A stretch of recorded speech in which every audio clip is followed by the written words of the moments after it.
What made him this way? What is the attraction?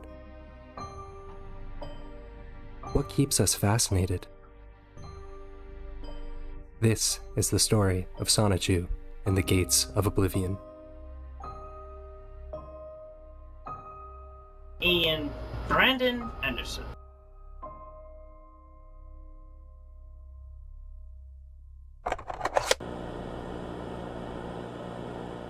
I bet you're wondering how we got here. Well, it's a long story, but if you got time to kill, or you're taking an excruciating long time on the toilet, get ready. You're in for a thrilling story, grinding levels, cheesing enemies, and most importantly, speed. But before we get to that story, let's start at the beginning. Now, I'm not a big fan of the main quest in the Elder Scrolls games. I'm sorry. I don't like getting pigeonholed into the white knight savior of all time and space, defender of virtues, the messiah. You know, you get it. I like role-playing. And that gets difficult when you're the most famous person alive. You're the best! So, barring my initial playthroughs, for the most part, I just try to avoid the main questline. In Skyrim, the Dragon Crisis never happens because I'm not the Dragonborn. I just never followed up with the Jarl, and the dragons just don't attack. I prefer creating a character and following the side quest to its natural conclusion, without the added burden of the main questline that I've completed ad nauseam. I don't need to be the Dragonborn. I'm a stealth archer nightingale, or the most powerful wizard that has ever whizzed. In Oblivion, I just don't go to Kvatch. The Emperor's dying request goes completely ignored as the Amulet of Kings rots in my inventory. My issue with Oblivion is less about the fame and annoyance of being harassed by Daedra, like the dragons in Skyrim. My real issue is that the Gates of Oblivion are scary, and it's far prettier to wander the wilds of Cyrodiil without an Oblivion gate obstructing my view. With the remaster popping up out of nowhere, I decided it's time for a change. It's been nearly 2 decades since Oblivion's release, and I think it's about time I give the main quest another chance. But more than that, it's time I shut those fugly looking gates. Martin is something of an incompetent. He spends most of his time reading books surrounded by his 80 bodyguards. Cyrodiil needs a man of action, and that's where Chad comes in. Chad is an Imperial. He's not a smart man. He doesn't believe in silly things like magic and equality between man and Khajiit, or prissy pants light armor. No, Chad wants one thing and one thing only, to exterminate cat people. But he's gonna settle for the role as Doomguy as he vanquishes some demons. In this video, I want to answer the following question. Can you beat Oblivion by closing every single gate manually? In my extensive research, I've determined that there are 100 possible locations for gates to pop up, with a maximum of 60 in any given playthrough. That means, by the end of this run, I should have 60 sigil stones and 1 great sigil stone for the main questline. The counter in player stats is a bit wonky and it doesn't actually properly count the gates we're going to close. So, there's going to be a counter on screen anytime we close a gate. Now, without further ado, I'm handing it off to Chad. Yeah, Chad. Chad wasn't paying much attention when the Emperor handed him the Amulet of Kings, and he kind of zoned out and forgot Boris was still standing there. Up to this point, Chad's focus has been on the practical. He likes lifting weights and leveling up heavy armor. Chad has done 7 assaults so far and is responsible for the deaths of 22 men and 59 creatures. Not bad, hero. Chad realized that this was a main story playthrough and finally made his way to the Priory to drop off the shiny amulet. It didn't fit around his mammoth-sized neck anyways. What do you know of the Emperor's death? The puny man at the Priory brewed up quite the yappuccino for Chad, and he told him to find Sean Bean at a dump called Kvatch. Wow, that's a lot of words. Too bad I'm not reading them. After a few days of wandering, Chad stumbled onto the ruins of Kvatch and that great gate of Oblivion that sprung up at the entrance. And he was right, it was a dump. What kind of place is this? But Chad ain't no motherfucking pussy. He saw the hell portal, and he went full Doomguy immediately.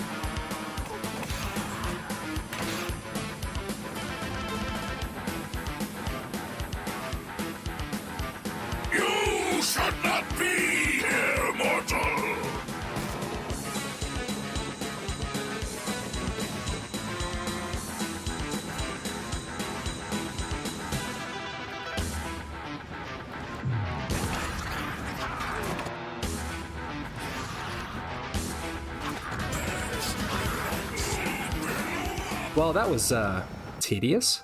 It took nearly 20 minutes to go through that gate, and it's the first one. Now, as you level in this game, enemies that spawn get more and more difficult. At around level 17, the enemies inside the gate become a bit more challenging. Chad here was only fighting malnourished scamps, and by gate 60, he'd have to deal with hordes of fully fledged spider babes and Killer Croc from Batman. Now that being said, Chad would obviously level up too, which would counter their ability to kill him, but, and this is a huge but, this method of play is very time consuming. No wonder I never played this story. Okay, we need to reassess the situation a little bit. Now I'm gonna be real with you. I don't want to slog through a billion Daedra to close 60 gates. It's not happening. With Chad. It's time we respec. It's time we go fast. Say goodbye Chad and hello to my own, original, intellectual property, Sonichu. We escape prison, Patrick Stewart is killed, and Boris guesses my star sign while standing over the corpse of the man he swore to protect. Rat. Kinda weird. We're going to be choosing a custom class. Specialization doesn't really matter, but the favorite attributes definitely will. We chose the steed earlier, and we're going to stay true to form by picking agility and speed. Our major skills include acrobatics, alchemy, athletics, destruction, hand-to-hand, and mercantile. There's no reason for this one. I really could have picked anything. Also, we're doing sneak. You'll see why.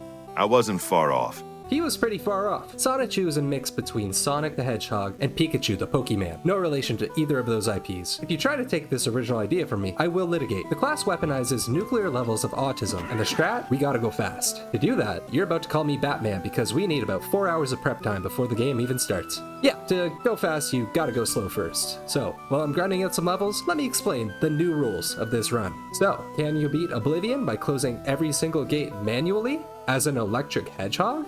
To make this run a tiny bit challenging, there's going to be some rules. Sonichu cannot wear any armor. It breaks immersion, and we're only playing on Adept, so it's going to make him a bit more fragile. Sonichu cannot use any weapons. Restoration magic is okay, but he can only use starting spells and is limited to electric destruction magic. All other magic, unless it's needed for a quest, is off the table. Scrolls are fine, but they cannot be used in combat. No console commands, cheats, or game-breaking glitches. Please notice the asterisks as that is important for later. To make this a bit more challenging, we're not going to put much effort into leveling strength or really training combat at all. Obviously, we'll be using hand-to-hand as our primary damage dealer, but that doesn't mean I'm going to be grinding it out to level 100. We are also not starting the run until we have hit at least level 17. As I mentioned earlier, this is when the gates of Oblivion start to get tough. Speaking of, the inhabitants of the realms of Oblivion were living a peaceful life of torture and destruction before the dimensional merge. It is not our place to disturb its inhabitants, so unless they are outside of the gates and we need to kill them to progress the story, they're perfect little angels and we're gonna leave them alone. We only zap to the extreme when absolutely necessary. It's all over, lawbreaker. Now, for the grind. We gotta go fast, and to do that, we're gonna be using 3 keys: Q, E, and space. In Anvil, there's a skeleton sunken to the bottom of the ocean, just off the coast, near this island. The helmet it's wearing grants water breathing and will help level up one of our most important stats, athletics. This is an AFK farm. It is horribly boring, but this is the setup. Go to the second ship in the harbor, stick your head under the keel, and hit Q. Our starting level for this is 36, by the way. So while he's stuck under that boat, let me explain the next method for grinding. This grind brings us right back to the Imperial prison. Go inside, talk to the guard, because we want to see Claudius Arcadia. His story isn't important, but his pockets? Oh baby, his pockets may be empty, but to me, they're full of free levels. The guard insists that he stays with you, but you can just ask him to see a prisoner and instant privacy. All you need to do for this grind is bend over, reach your dirty little digits through the cold rolled steel bars. And Sonichu, well, he's gonna be touching Mr. Arcadia for the next few hours to get some sense of what a man feels like below the waist. How's the swimming going? The final major grind involves the quaint shithole of Hector. You got a little pretty mouth. The star of this show, the spacebar. Oh yeah, remember the asterisks? Well, duping may be a game-breaking glitch, but I'm gonna be using it throughout the playthrough at points to alleviate further grinding. You may be saying to yourself, well, duping is an exploit, and it makes this run pointless. You're cheating. Yeah, I'm cheating. Oh, my game crashed. Shit. This happens multiple times, by the way. I eventually found out by duping an item and then loading a new area and coming back for it avoids the crash, but my PC also found out it does not like running this game, so it's gonna crash all the time anyways. If you decide to do this next part yourself, get comfortable and find a show to watch. Why? Well, how's swimming going? Oh well, sneaking just hit 100. This is probably the fastest way to get a free mastery and a few easy levels. It's available to you right outside the sewers, and we'll need sneaking for the first Oblivion gate as it's part of our master strategy. We also just found some red shoes to finish the fit. How's the well doing? Hackdirt is an odd little place, but we fit in just right. There may be danger afoot, but we paid for a safe bed and oh no, we're getting into a fight. Okay, well that's fine, don't worry. When danger is near, Sonichu will slice and zap it up. My tenancy at the inn expired a few nights ago, but that's okay. I saw the entire town head to midnight mass. I also asked about my visitor. That's none of your concern. Go bother someone else. But it was none of my concern, so I went to bother someone else. Well. Looks like the jumping strats have finally paid off. We're level 17 and my game just crashed again. Looks like it finally paid off. We just mastered acrobatics, which means we can jump super high, but also has some broken implications down the road. The main one being fall damage. There's a huge reduction. This entire game is hills and holy shit. Leave me and my friends alone! Back the fuck off! This makes me really angry. You wanna face me? Come on! Face me, man! You face me! You face me right now, you son of a bitch! You face me!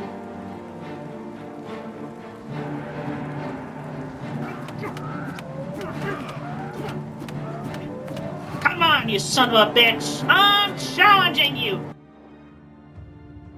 Okay, that's enough swimming. Even I have my limits. At least when it comes to jumping, I'm engaged. This is just time I could have spent actually playing the game. Speaking of, let's start. Alright, here's the plan. Oblivion is hot and full of lava. If we're gonna get through it, we'll need to use some potions and good enchantments. Step 1, we need to join the Mage's Guild to get access to the Altars of Enchanting so we can put fire resistance and other buffs on our limited items. Why not just go to Frostcrag Spire, you're asking? Step 2, we can also create spells. Since we're going to be limited in the options we're using, we can make more powerful attacks to deal with those unescapable enemies later on. Step 3, we need to grind out some potions. Around Castle Skingrad, there's a grape farm and a tomato farm. We're going to make multiple potions of Restore Fatigue and sell them for a profit. We can also use them to regen our stamina since we never finished off leveling athletics. And step 4, close the gates of Oblivion, single-handedly. Sounds simple enough, so let's do it. We start our Mage's Guild questline in Bravel. We have to use a scroll to gaslight some idiot. And while we're here, we may as well pick up some fast juice. No, you cannot dupe stolen items. Well, at least I got to meet some Khajiits. Take care. I stole some staff and finished off the first recommendation. Hello there, associate. If you're not familiar with Oblivion's guilds, you need to go to every single guild hall to complete a mini quest for each city. They don't take too long, so this method of gaining access to the Altars of Enchanting shouldn't be so horrible. The Skingrad's Mage's Guild wants me to find some half pint in a cave. You? How did you get in here? Are those horrible creatures gone? I'm not much help in a fight, but Earthor seems to know what he's doing. He has a good grasp on magic, and he's gonna deal with these corpses for us. Okay, so maybe the Mage's Guild isn't what it's cracked up to be. You're telling me a senior member of the guild can't handle a few headless zombies? Not interested. Besides, there's easier ways to get access to the university. But while we're in Skingrad, let's grab some ingredients to make a bit of money. You simply combine grapes with tomatoes and make potions with alchemy. Like I mentioned, we're gonna be using these potions too. Whoa, hold up. I'm Ian Brandon Anderson, and I be a variety hour show. If you're enjoying the video so far, thank you. These videos are incredibly time consuming to produce. I spent 24 hours just playing the game, 2 days to write the script, and an ungodly amount of time to edit it. Obviously, I don't make any money doing this, but if you'd like to support my channel, then please like and share this video and hit subscribe. I'm addicted to watching that number get bigger, and seeing your feedback in the comments motivates me more than anything else. Okay, sorry, reset. Plan B, make money and break into the Arcane University. We're going to the market to complete both tasks. We're looking for a very specific item, and if I look through these crates, oh look, 33 fin gleams. I should have checked in here before swimming to the bottom of the sea to loot a skeleton. Now, I don't really need any of them, so I think I'm gonna sell them to make a few bucks. What we're actually looking for here are paintbrushes. These paintbrushes may seem inconspicuous to you, but they're actually the most broken thieves tool in the entire game. This is perhaps the biggest exploit of them all. We've taken a few brushes and we're gonna build a ladder. For whatever reason, paintbrushes in this game don't have physics, so when you drop them, they float in the air. We're going to climb over the gate and... Okay, I don't want to talk about it. Next, Please help. we're heading up the Coral Guild, do their silly little quest, What is it, associate? and talk to Hondatar. Hondatar is the name. He's gonna do more for my athletics in 3 seconds than nearly an hour of AFK farming. We buy some potions to dupe because grinding alchemy is boring, and pick up a book. I'm not sure why neither person could have just come here themselves, but that's fine. I give the Velociraptor the book and then immediately steal it. I don't think anybody deserves to keep it. Coral Guild done. We're gonna go to Anvil, wake up the guild leader, start the Rogue Mage quest, get offered assistance. I shall be following out of sight along with a fellow battle mage. I'm afraid your journey ends here. Are you sure about that?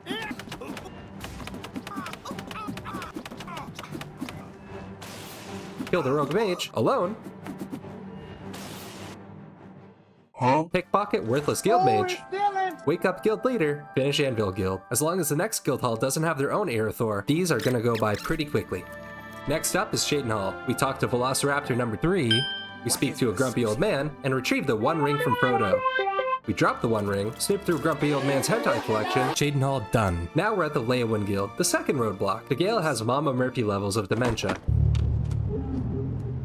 The only way to cure it is with a family heirloom locked up in an old fort, residents being a band of marauders. Have I mentioned that I'm not very good in a fight? One-on-one it's fine, but the second another enemy shows up, it's just heal minor wound against the world until I can slowly beat my adversaries to death with my bare hands. Okay. After about half an hour and finally using my 100 sneak for something useful, I took the fort key from the Marauder Warlord who must have been both deaf and blind. The final room has a Minotaur and Will-O-Wisp, which I had zero intention of actually fighting. I was on my way out when I was stopped by the voice actor for half the game's NPCs, Jonathan Bryce. Look, just stop right there. I'm a Khajiit in disguise. Want to see me lick my butt? Who just so happened to lock the door behind him. Even worse than that, he made a pact with the Will-O-Wisp and Minotaur to kill me first. Now we can do this the easy way or we can do it the hard way. The choice is yours. He was weak as hell, fortunately, so I just avoided the real enemies and got out of there. The Minotaur followed me, but luckily he was more interested in the Marauder. Okay, I see you choosing the hard way. Oh shit, we finish our Leowin quest and get our recommendation from the followed NPC. Nothing has changed. With all those side quests finally done, we can get to finishing our build. We're accepted into the college, and that means we have access to the Altars of Enchanting. All the spells I can make suck. I mean really suck. They're as good as the basic destruction skills or worse. Oh well, honestly, we're not a combat build anyway. We want to go fast, and we want to survive doing it. So let's just enchant some items and shock damage on self. Okay, plan C. I know what you may be thinking. I just need to go buy some spells and unlock the enchantment effects that I want. But it was at this point in my playthrough that I found out something very important. Lava does fire damage, which made me want to enchant my little red shoes with some fire resistance and water walk, but I don't really need to do that. What I realized is that I don't need to swim through it. You see, lava in this game is just water that does health and fire damage, but only while you're in it. I accidentally already accounted for that. When? Well, no, I just told you. The well. You'll understand later. That was about 4 hours down the drain, and I'm set up about as good as I can be, except for maybe one thing. Fast juice. The Mages Guild wasn't a total bust. The Leowin Guild had a chest, and inside that chest, it was full of skooma. And because I was a member, when I took it, it wasn't considered stealing. So, what are we gonna do? Since we won't be needing intelligence, we may as well play into that Khajiit stereotype a little bit and go full drug addict mode. Now I could probably still work on a few things and grind out some... Actually, no. All this time I've spent preparing for Oblivion has already sent me there. All the failed plans, all the needless fights, trials, pointless endeavors, plan A, B, C. I'm already staring at the gate and the Amulet of Kings is still rotting in my pocket. Let's do this. My game crashed again. No, we'll do it live! Fuck it!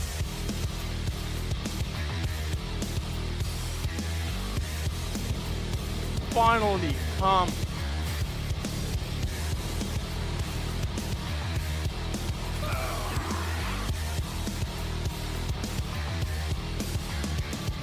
We've just reached our first roadblock. One of our only rules is that we can't kill any enemies inside the gates. We need to...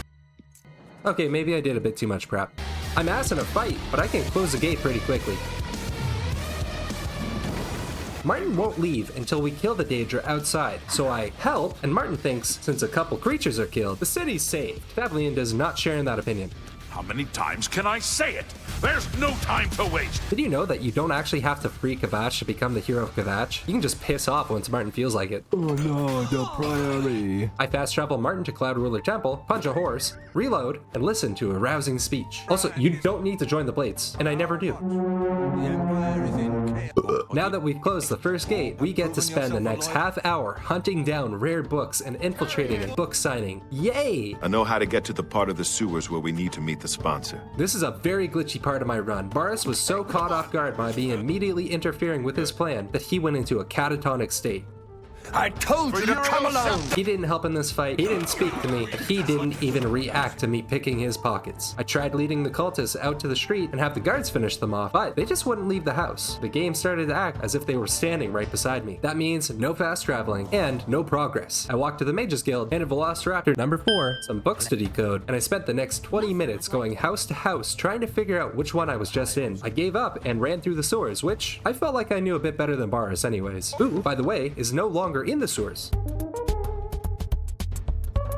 He was either faking, or Cyrodiil has a really efficient mental health care system. After retracing my steps, I found the culprit of this glitch. I beat him to death, and he didn't even fight back. The other guy must have died from smoke inhalation. I go to the tomb of Prince Camaril to get the quest marker for the Mythic Dawn's Grotto. I give the guard my belongings, a pair of shoes, prisoner shackles, and about 126 bottles of skooma. I put on clothes for the first time in this run, and I kill Haro because he has 126 bottles of skooma in his inventory. As for the rest... Next and I steal some mysterious book. Mankar Camaro escapes with the Amulet of Kings, and I take off my constricting robes to put on my iconic Sonichu outfit. I sprint through the rest of the grotto, speed punching cultists as I pass. By the way, if any of y'all has been feeling a punch-like sensation on your leg, that is my husband. I get cornered in the barrel room, and I have to take a few of them down. I eventually find my way out. I can't fast travel from this location, so with the power of sonic speed, I do a light sprint up a steep incline so I can get back to Martin. At the peak, I see it. Do I really want to go back to Martin empty-handed, no Amulet of Kings, no Mankar Camaro, or do I want to show up with every single sigil stone I can? The decision was made the second I saw the gate. The intended path was made for those who haven't maxed out acrobatics. The Sonichu path is the one that an electric mouse hedgehog Pokemon, no relation, makes for himself. We pound back some skooma, and with sonic speed we fall over because that's what skooma does sometimes. We climb the spire and touch the laser, which instantly kills you.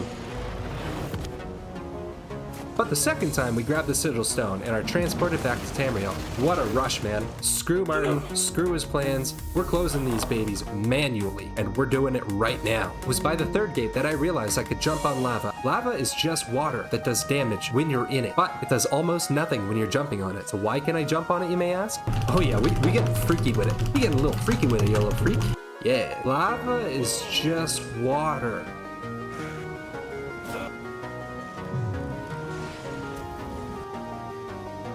This gate and many others like it want you to go through the tunnel system to reach the top, but we don't have time for that, so we're going to skip the tunnels entirely.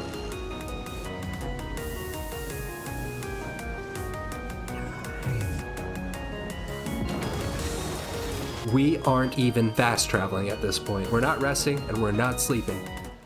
Not on purpose anyway. We are grinding out these gates raw. Gates were popping up everywhere. A fellow Khajiit was trying to catch up with me, but I hardly had the time or the money to spare. The gates have about 7 unique non-main quest layouts, but we're not here to experience any of them. We're here to conquer them and skip as many loading screens as we can. I spoke to a farmer, and she had a cheerful disposition for somebody with a f***ing portal to hell in her backyard.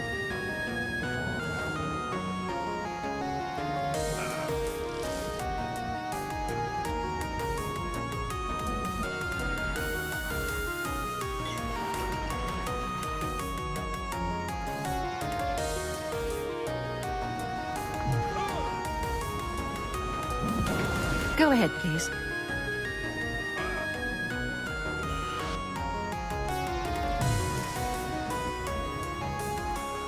After Gate 8, we took a rest in Bruma to level up, but we aren't ready to face Martin just yet. We have more work to do. By now, we were spending more time exploring the world for gates than we were actually spending inside them. They were all unique, but familiar, with similar layouts and exploits. Like I said earlier, there is an intended path, and there is a Sonichu path. As a red Sonichu once said, "Do you know it?" Yes, I do.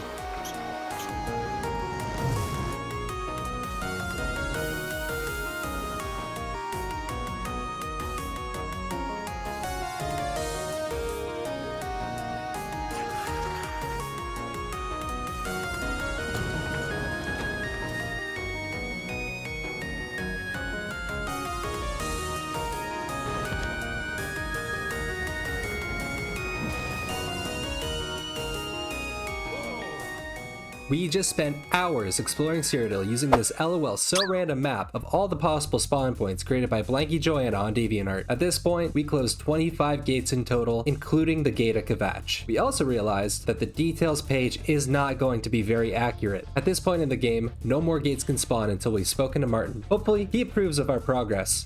He did not care or acknowledge the fact that I closed 24 more gates. He just wanted to read Mankar's copy of the Hardy Boys. Martin is no help, as always, and Jeff just wants us to go murder some spies. Harsh dude. I don't really want to fight more cultists after the grotto incident, so I'm gonna use my big Khajiit brain and come up with some alternative methods of causing death. East of Shadenhall is Fort Farragut, the home of Lucian LeChance, purveyor of black robes and owner of multiple human hearts. In a barrel that somehow has an expert lock on it, there are 10 poison apples. We also go back to the university to make a baby amulet of kings. It's time we deal with those spies.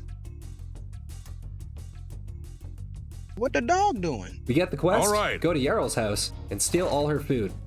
She doesn't see us because I guess we look like the wind, or 90% of the population has a cataract. We did the same thing for the other spy, and now we wait. Ooh, looks like somebody got hungies. After 12 hours of waiting, the first spy ate their apple. But after 36 hours, the second spy isn't even peckish. We go back into the caves, kill the rat and the crab, and take all the provisions. We wait again and still nothing. Why aren't you hungies yet? I give her another apple, all sneaky like, but she won't crack. This bitch ain't eating fucking fruit. Cleansing is almost... I do not... After reporting back, Martin wants us to sell our soul to a Daedric prince for one of their little toys. Sounds harmless enough. We go to one of the less mean-spirited Daedra, and by less mean-spirited, I mean they won't claim your soul or have you murder a dozen of your companions in exchange for some crap item that gets outscaled by common weapons later in the game. Sanguine, the Daedric prince of drunk driving, asks us to lighten up a drab little dinner party. In the lore, this is also the Daedra that Martin was following before he got a DUI and had to complete community service at the Chapel of Kvatch. For this mission, we just go to Castle Awen and talk to the guards standing off to the right. If you dress nicely or have expensive armor, he'll let you in because he's a bigot and quick to judge a Khajiit by his matted fur and overall musky smell.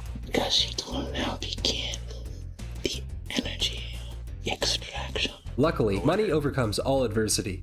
Once inside, you cast a spell Sanguine gave you, lose all of your items, which I didn't realize until I couldn't pay my fine, and fail the quest. Turns out the Countess isn't at the party, which she tends not to do. Even though she organized it, you can fail this quest really easily. After looking it up, it seems like she won't be there around the 15th of each month. It was the 28th. I reloaded the quest, waited until 6 p.m. Lo and behold, she's there now. It's the exact same day. I use a chameleon scroll that I had to try and avoid a bounty. I cast the spell of nudity, but these NPCs can smell my virgin with rage musk and lock in to beat the piss out of me. I still have no money, so the only option here is to fight or run. I make it through the city, and I'm on my way back when holy shit, it's Maik. If you don't know, he's my idol, and the secondary inspiration for this run. He has some of the top 10 dialogue in the game. Rat ragu with powdered deer penis. And he's the fastest NPC. Still slower than an electric hedgehog, but pretty fast. We part ways. Be free, fellow Catman. Never bathe. Also, you can just spam the nudity spell on groups of sheep for easy levels and alteration, but that's just cheating in my book. We're just gonna run back to Sanguine, grab our stuff, grab his shitty little staff that we get rid of immediately. I never thought to see this again. See what I mean? Martin was a freak. Jeff wants me to go to Bruma and show the guards how a pro turns off a hot gaping hole. I run down the hill, run past the guards, and hop right in. I'm an expert at turning off even the most willing of portals. The second they feel my presence, they violently close up to avoid my overwhelming swag. We pick the door to the sigil room and find the Cletigil stone, and... oh shit. We run out of the portal, talk to Bird. Thanks for coming. Coax the guards up the spire, and now we can take the Cletigil stone. Looks like Bird had a rough time in there. His armor is all but gone. This is why I don't fight Daedra, or wear clothes. Sean Bean tells me to go find some armor, which I really don't want to do. So, I wake up Jeff, who tells me to go close some more gates. Alright. Stop right there, criminal scum. This is the most dedicated guard I've ever seen. I loot a dead body, and jump my way over the main spire. I grab the stone and die again. This happens more often than you think. Apparently, that finished a side quest. I never spoke to these guys, and I didn't even know they were in the portal. Huzzah! Looks like the guard didn't make it. I do some assisted fast traveling to the castle and receive an heirloom. The staff of Indorus it is.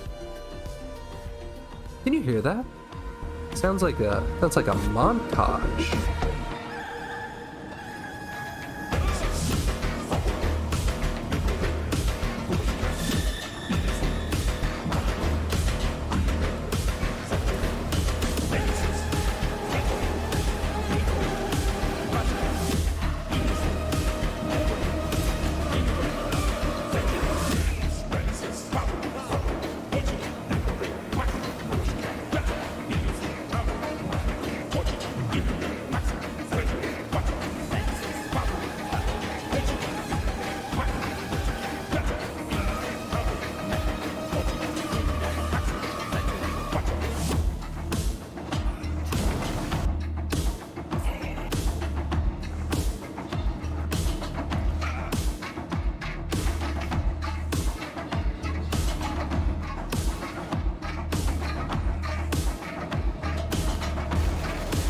You sure gave those damn Daedra what for.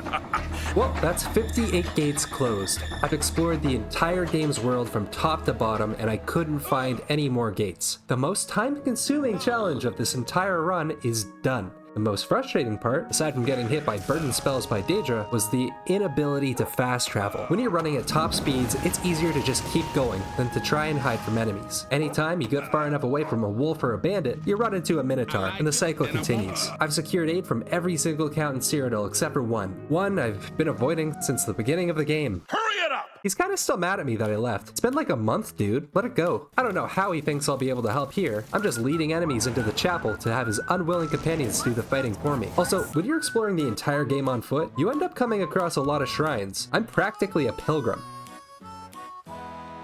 I hate to refuse you, my friend. But with the castle still in the hands of those Daedra, I need every soldier I have left. Well, a no's a no. What did Martin want again? Okay, Kvatch can't be that bad, right? I go back and speak to Barrick, who's an absolute idiot, by the way. He willfully runs into hordes of enemies alone, and he thinks he even has a chance to fight them. I'm level 20. That's not a brag or anything, that's just a statement of fact. He's fighting scaled enemies. I play into his bravado a bit and let him think he has a chance. I run past all the enemies, as I tend to do, but I don't have the key, and Barrick is still alive. Good luck, Barrick. The castle is an absolute mess, but that's no issue. I don't need to fight anything. I let it burn down, and I loot the Count's corpse.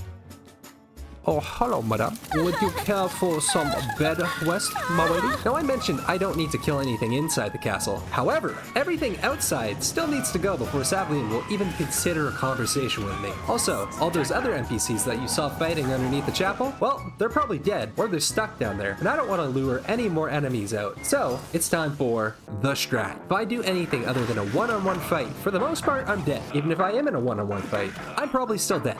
The strategy? Jeez! Some enemies, like Atrinox, Jamora, and Spider Babes, have no problem opening doors. Killer Croc here, less IQ than me. I can go inside the chapel, heal, rest up, and then go back outside to start some more one-on-one fights, while Savlian deals with the enemy hordes near the castle. Is this time-consuming? Yes. Is it fair? No. But is it fun? Also no. We're just out of options, man. It's either this or go grind out some combat, which we're not allowed to do. We're not supposed to do it. We're not supposed to do it. So, here's another montage.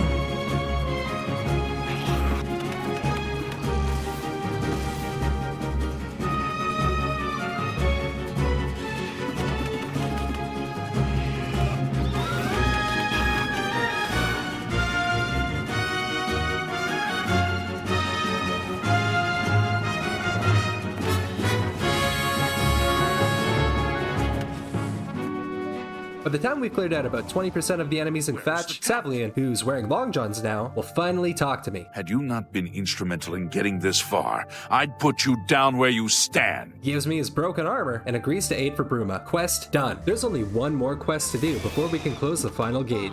Yeah, we need to rethink this one. Thankfully, wraiths are weak to electric damage, and that's the only destruction magic we're allowed to use. So, Plan D. Make viable destruction spells. Now, the spells that we can make at the guild are pretty bad. Okay, no, they're terrible, really. They're really bad. So we need to grind out a few more levels so we can try and increase our magicka and do some damage. For the levels, we're gonna do yet another exploit. It wasn't necessary up until now because we were doing a brain-dead route of destroying our intelligence with skooma, but now we actually kinda need to kill stuff. If you put a lockpick into a door, if you put a lockpick into a, what? If you put a pick into a lock, and if you put a lockpick into a, if you put a pick into a lock and move it to a pushed up pin, you can just spam the spacebar. You hear that? That's progress, baby. We did 20 takes, and that was the best one. Just like that, we're level 64 in security. We're putting points into our intelligence, so we have an actual pool to use magic. We kill some goblins outside the Imperial City to hit Journeyman, and train at the Anvil Mages Guild for a little topper. Not sure that this will have any impact, but it doesn't hurt. At the university, I make the Orange Fanta attack for range, and I didn't wash my hands for the big damage. That's a bit better, but one issue, magicka regen is terrible.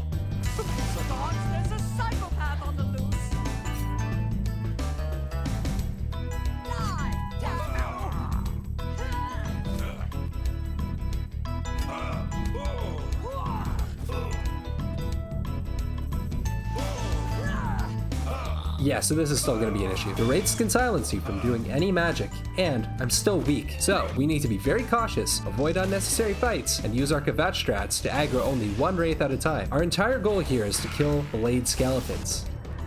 If we can just minimize fights outside of... Bye-bye! Even with my potions and, okay spells, these blades do a ton of damage.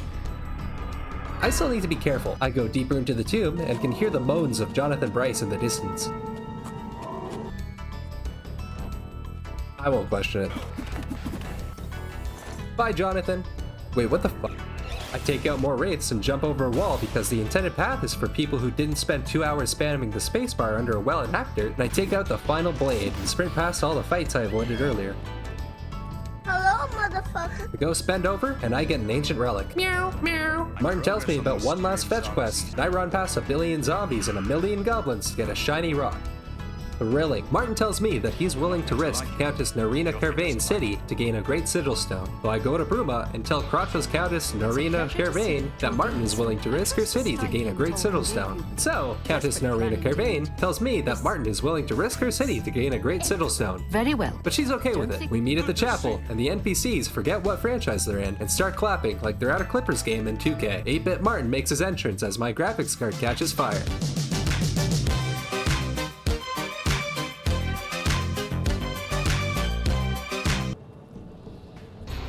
I try entering the small gate, but I can't, so I end up having to fight enemies from the hit 1996 game, The Elder Scrolls 2, Daggerfall.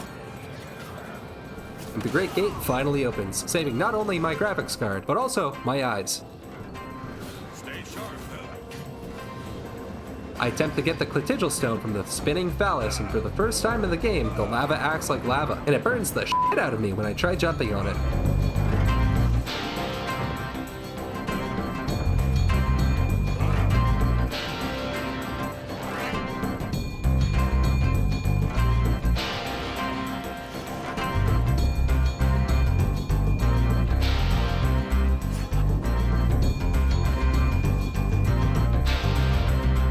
I grabbed the biggest Clitigil Stone I've ever seen, aside from the one that's been glitched at Cloudtop for the entire game. The 8-bit battle for Bruma is over, and just like that, we've closed all 59 gates of Oblivion. All that speed, all that skooma has led to this. Oh, wait a minute, there's supposed to be 60. You sneaky bastard.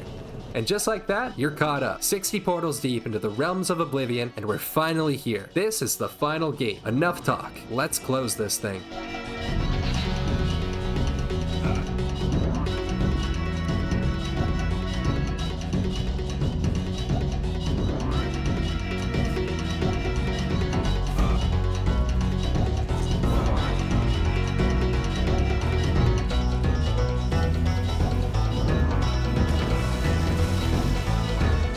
60 gates were opened, and 60 gates were closed, plus the 2 Bruma gates, but those don't really count. We've gone through literal hell and closed the maximum amount of gates you can in a single playthrough. Only 2 more things to do and we can officially call this playthrough complete. Sean Bean does a Satanist ritual and opens Paradise.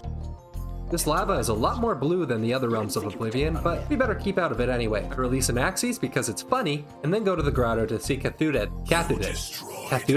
Darth Maul. And for the first time in this run, I get actual respect from an NPC. We had not expected that a mortal would act with such resolution and honor. I put on my second piece of mandatory clothing, but I glitch it out. All the NPCs are supposed to be in cages here, and everything's hostile for some reason. Eldamil offers to help me out because Paradise blows, and he dunks me into some lava not knowing I could stand on it. After I get out of the cage, everything is still hostile. I make my way through and Eldamil offers to take off the bands. No thanks, bro. I did it myself. I kill Eldamil, but have second thoughts after I get this message. I apologize to everybody who saw that. One quick save later, and I have a damage sponge from my last fight. I try checking out this statue in the garden, but get reloaded to my main objective. Thanks, game. I didn't want to see it anyways. Mankar starts yapping, but my boy Anaxes comes to the rescue and... Okay, I try pickpocketing Chimera's weapon from him, but this poor bastard doesn't have a penny to his name. I try stealing gold from his son, who at least remembered to bring his wallet, and get caught immediately, which starts the ultimate battle in this challenge. Thanks for the 100 sneak in Mr. Arcadia, it's been super useful. I use my hand-to-hand ability to knock the staff out of Mankar's hands and grab it so we can brawl like real men, but he just picks up a battle axe. So, attempt 1 didn't go so well. This time, I just start beating the piss out of his head. You may be asking at this point, why not use the spells you made back at the university? Don't do drugs. That's why. So I'm stuck with heal minor wounds and spark. If I couldn't jump the gap between the stairs, I would have had a major soft lock on my hands. I punch the staff from Mankar's clutches, and this time, he can't use the battle axe. He just didn't show up this time, I don't know why. I avoid the kids, and Eldamil helps distract them. Eventually, after a long fight, I whittle down the Carman's health and beat the piss out of him.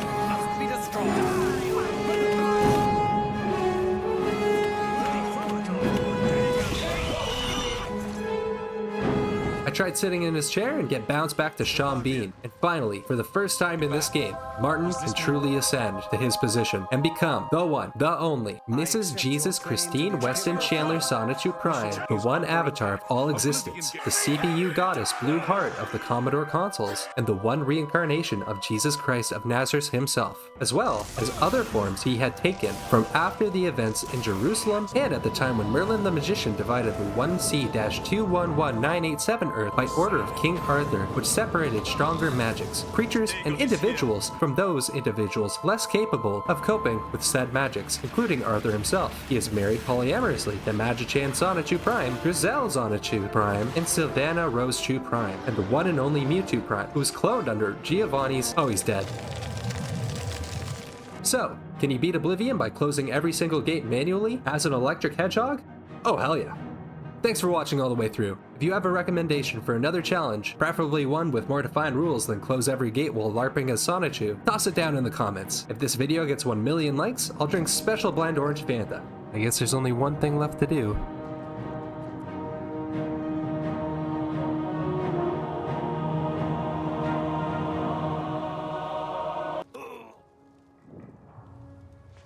That didn't work. Oh, hello, my lady. Here for some more bed wax. Martin tells me that he's willing to risk Countess... Oh. Martin tells me that he's willing to... Martin tells me that he's willing to risk Countess Narian Carvane's city. Martin tells me that he's willing to risk the Countess's city to gain a great sigil stone. So I tell a crotchous this is a fucking tongue twister. I can't do it. Martin tells me that he's willing to risk the Countess's city to gain a great sigil stone. So I tell the crotchless Countess Martin is willing to risk a city. Well, I tell the crotchless Countess that Martin is willing to risk her city to gain a great sigil stone. And so the Countess tells me that Martin is willing to risk her whole city. Oh no. Martin tells me that he's willing to risk Countess Narina Curvy. Martin tells me that he's willing to risk the Countess's city to gain a great sigil stone. So I tell the crotchless Countess, Martin is... Martin tells me that Martin tells me that he's willing to risk Countess Narina Curvy's fucking Hey, Wario, I am... I'm just a TV. See? Isn't it neat?